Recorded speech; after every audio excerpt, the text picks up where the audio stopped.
नाज़रीन, ब्रेक के बाद खुश आमदेद। मैं आपको बताता चलूं कि हमें ज्वाइन किया है सीनियर सहाफ़ी इम्तियाज़ आलम ने। इम्तियाज़ आलम साहब, प्रोग्राम में खुश आमदीद। इम्तियाज़ आलम साहब, आपने अभी प्रोग्राम में हमें ज्वाइन किया है। पहले बात हो रही है वैलेंटाइंस डे के हवाले से। मौलाना ताहिर अशरफी जो है वो लाहौर में हमारे साथ मौजूद है और उन्होंने बड़ी सख्त तनकीद किया वैलेंटाइंस डे पे। वो कहते हैं ना तो तहजीब में कोई गुंजाइश है और ना ही मजहब में, फिर क्यों मनाया जा रहा है इस दिन को पाकिस्तान में, क्या कहेंगे? भाई, ये जो उलमाए कराम है ये हीर के कातिल हैं और ये पुराने हरीफ हैं मोहब्बत के। इन्हें करना चाहिए। ये तो वो जो थे ना राजे, हीर राजे की के जो विलन थे, वो क्या नाम था उनका? जी जी, वो उनमें से हैं अपना। लेकिन अब खैर ये आप इन्हें उनके साथ तो ना मिलाएं। वो सैदा खेड़े की बात कर रहे हैं आप, खेड़ा जो था। हाँ, कह दो चाचा था उसका एक बार। खेड़ियानु कूड़ी झात। ये मौलवी हजरात जो है इन्हें कूड़ी झात है। जब रांझन मेरा मैं रांझे दी कुछ खेड़ियानु कूड़ी झात। और बुल्ले शाह ने क्या कहा है? आई फुल्ली बसंत बहार नू दिलोचे माही यार नू। ये बहार का मौसम है, बसंत मनाई जाती थी लाहौर में। ये जालिमों की पता नहीं क्या कैसी हुकूमत आई है। बड़ा मुझे अफसोस है। मियां नवाज शरीफ साहब को मैंने कहा कि मियां साहब मिलके गुड्डी उड़ावांगे। मियां साहब तैयार थे लेकिन हुकूमत में आ गए और ये बसंत बंद कर दी। हुकूमत का बसंत से कोई ताल्लुक नहीं होना चाहिए था। वैलेंटाइन भी इसी तरह का एक त्यौहार है जिस तरह हमारे यहाँ बसंत होती थी।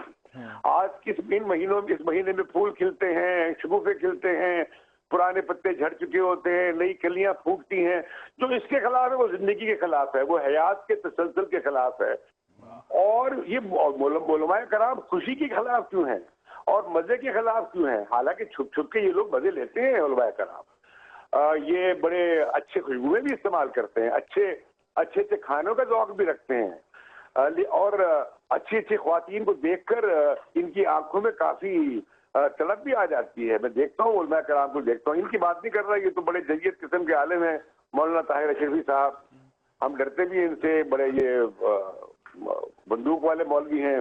लेकिन अभी मौलाना ताहिर अशरफी ही हमारे साथ मौजूद हैं और वही वैलेंटाइंस डे के खिलाफ जो है बात कर रहे हैं। मौलाना किस तरह से रिस्पॉन्ड करेंगे? वो कहते हैं तो मोहब्बत करने वालों का दिन है, प्यार करने वालों का दिन है। देखिए, मैंने पहले गुजारिश की, इम्तियाज साहब ने जो कहा, पता नहीं, इम्तियाज साहब मेरे बड़े मोहतरम हैं।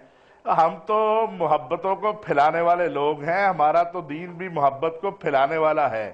हमारी तहजीब, इम्तियाज साहब ने बसंत बसंत, भाई मौलवियों ने तो बंद नहीं की। कुछ गुड्डी उड़ाने वालों ने जुल्म किया कि उन्होंने वो डोर इस्तेमाल की जिससे इंसान कत्ल हुए।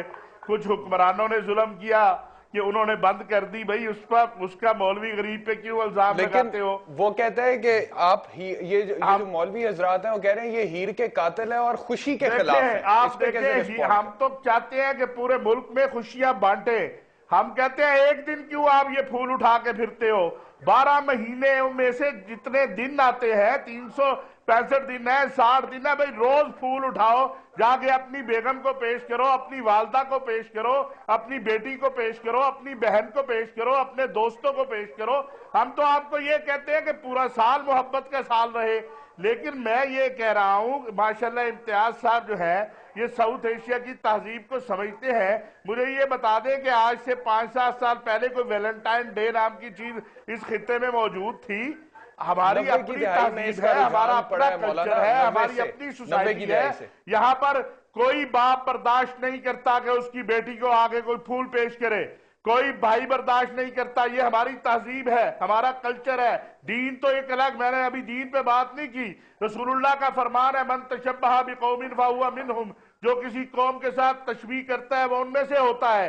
लेकिन ये इस एशिया की तहजीब ये है कि कोई बाप, कोई भाई ये इजाजत नहीं देता है कि उसकी बहन, आप ये कहना चाह रहे हैं मौलाना कि जिन मौशरों में ये त्योहार मनाया जाता है वहां पे बेशर्मी और बेहयाई है और इस वजह से मनाया जाता है? वहां तो बेटे का पता नहीं होता किसका है, वहां माँ बूढ़ी हो जाती है, ओल्ड हाउस में फेंक आते हैं जाके। आप चाहते हैं यहां भी यही हो कि हम एक दिन जाया करें फूल उठा के ओल्ड हाउस में और जाके कहे मामा अस्सलाम वालेकुम, मैं आज ये फूल लाया हूं, और साल बाद दोबारा शक्ल दिखाए? भाई मैं तो ये कह रहा हूं कि रोज फूल लो, रोज जाके अपनी माँ को पेश करो, रोज अपनी बहन को पेश करो, रोज अपनी बेटी को पेश करो, लेकिन रोज अपनी ये बीवी जो को आप पेश बार बार करो। कह रहे हैं ना रोज पेश करो, एक दिन तो बर्दाश्त कर नहीं रहे हैं हम, तो रोज की बात कैसे कर सकते हैं? वो लोग ऐसे ही रिस्पॉन्ड करेंगे। जिस अंदाज से इस एक दिन को फिर ये बात सुनिए जी जी इम्तियाज आलम साहब जी। कत्ता कलामी बाप, अब मौलाना की और मेरी उम्र नहीं रह गई महबूबाओं को फूल पेश करने की, हमारी उम्र गुजर गई है। हम शादीशुदा लोग हैं, हमारी बीवियां निकाल देगी हमें अपने घरों से अगर हम किसी महबूबा को जाके फूल पेश करेंगे। बात यह है कि ये खुशी का इजहार है हमारे यहाँ। जैसे मैंने कहा कि हमारी जिंदगी में खुशियां कहाँ हैं, हमारे नौजवानों को खुशियां कहाँ मिलती हैं। तो वो ये दिन जो है मिल गया जिसपे फूल पेश करना कितनी अच्छी तहजीबी हरकत है। हमारे यहाँ तो यहाँ बंदूक के और बमों के नजराने पेश किए जा रहे हैं और सुसाइड बॉम्बर्स के बच्चों को किस तरफ लगा दिया गया है। वो बच्चे फूल पेश कर रहे होते, वो बच्चे तालीम हासिल कर रहे होते, वो बच्चे डॉक्टर बन रहे होते, वो अच्छे टीचर्स बन रहे होते, इंजीनियर स्कॉलर्स बन रहे होते। तो ये मैं कहना चाहता हूँ कि ये चीजें माशरे में जो घुटन है, जो महरूमियां होती हैं, छोटी छोटी खुशियां लोगों लोगों की रूह को सुकून पहुंचाती हैं, इत्मीनान कल्ब देती हैं। ये सब बातें ठीक है। अच्छी अच्छा हैं। इम्तियाज आलम साहब, मुझे एक ब्रेक लेनी है यहाँ पर, और ब्रेक से वापस आप यहीं से अपनी गुफ्तगू दोबारा शुरू कीजिएगा नाजरीन, इस ब्रेक के बाद।